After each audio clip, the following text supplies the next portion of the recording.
Assalamualaikum warahmatullahi wabarakatuh. Nama saya Muhammad dari kelas Geografi 2019 C NIM 19040274085. Dalam video kali ini saya akan menjelaskan tentang arus laut dunia. Langsung saja ke pembahasannya. Pengertian arus laut. Apa itu arus laut? Arus laut adalah pergerakan massa air yang terjadi secara vertikal dan horizontal menuju keseimbangannya, atau gerakan air yang sangat luas yang terjadi pada seluruh lautan yang ada di dunia. Arus juga dapat diartikan sebagai gerakan mengalir suatu massa air yang disebabkan oleh tiupan angin atau karena adanya perbedaan densitas atau pergerakan gelombang panjang. Lalu, apa penyebab terjadinya arus laut? Di antaranya, 1.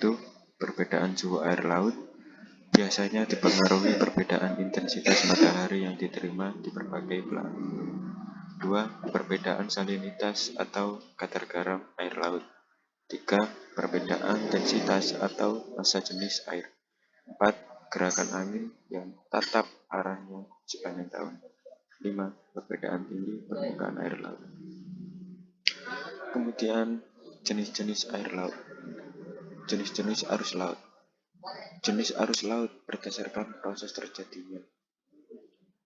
Adapun arus Ekman, arus yang terjadi akibat adanya angin. Lalu arus Thermohaline, arus yang terjadi karena pengaruh densitas dan gravitasi. Kemudian arus Wind, driven current, arus yang terjadinya dipengaruhi oleh pola pergerakan angin dan umumnya terjadi pada lapisan permukaan. Kemudian arus geostropik, arus yang terjadinya akibat gradien tekanan mendatar dan gaya Coriolis. Lalu arus pasut, arus ini terjadi akibat adanya pasut. Kemudian jenis arus berdasarkan kedalamannya. 1. Arus permukaan adalah jenis arus yang terjadi di beberapa ratus meter dari permukaan air, bergerak dengan arah horizontal serta dipengaruhi pola sebaran angin. Lalu arus dalam. Arus dalam ialah jenis arus yang terjadi jauh di dasar kolom perairan. Arah pergerakan arus ini tidak dipengaruhi pola sebaran angin. Arus ini juga memiliki sifat membawa massa air dari daerah kutub ke daerah ekuator.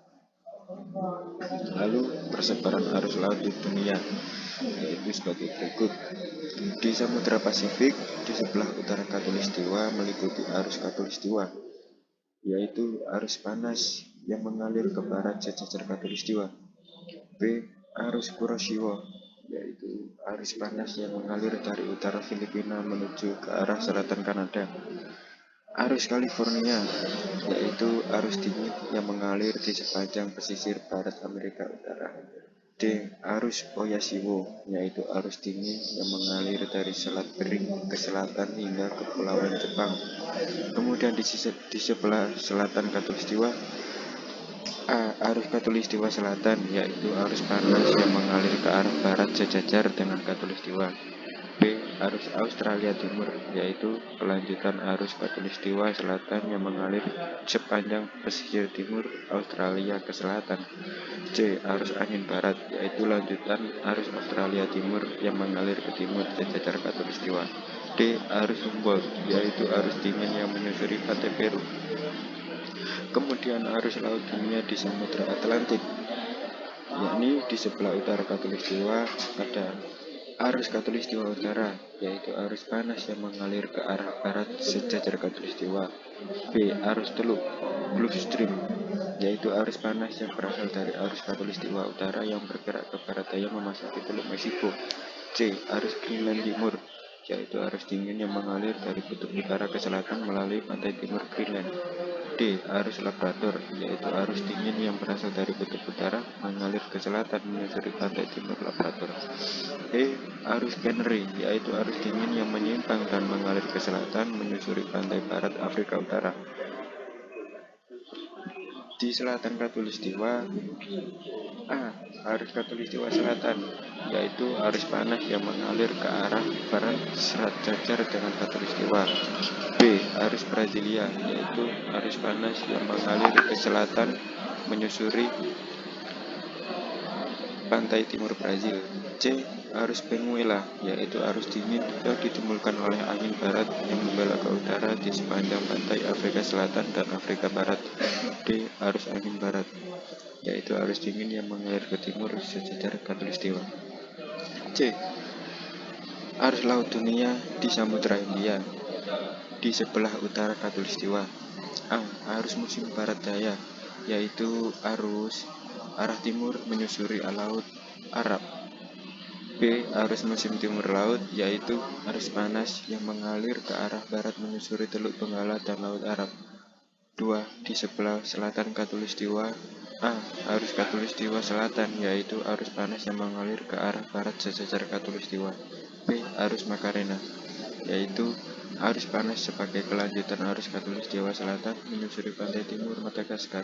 C. Arus Agulhas, yaitu arus panas yang bergerak di Selat Madagaskar (selat di antara Pulau Madagaskar dengan benua Afrika).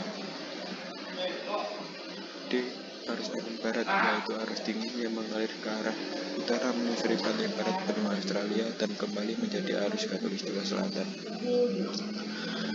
Kemudian, manfaat arus laut dalam kehidupan sehari-hari.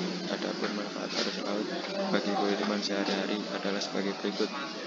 1. Daerah pertemuan arus dingin Oyashio dengan arus panas Kuroshio merupakan tempat yang kaya dengan ikan sehingga sangat menguntungkan bagi para nelayan di Jepang. 2. Arus musim dipergunakan untuk para nelayan bepergian dan pulang kembali, terutama untuk para nelayan yang masih mempergunakan perahu layar. 3. Arus konveksi menyebabkan peredaran sirkulasi air. Hal ini mempengaruhi pengangkutan bahan makanan yang berpengaruh pula terhadap pengumpulan ikan. 4. Untuk masa yang akan datang, arus laut dapat dimanfaatkan untuk pembangkit listrik tenaga air. 5. Menyebarkan tumbuh-tumbuhan, misalnya kelapa, dapat terbawa arus ke tempat lain, dihempaskan ke pantai, dan kemudian tumbuh di tempat itu.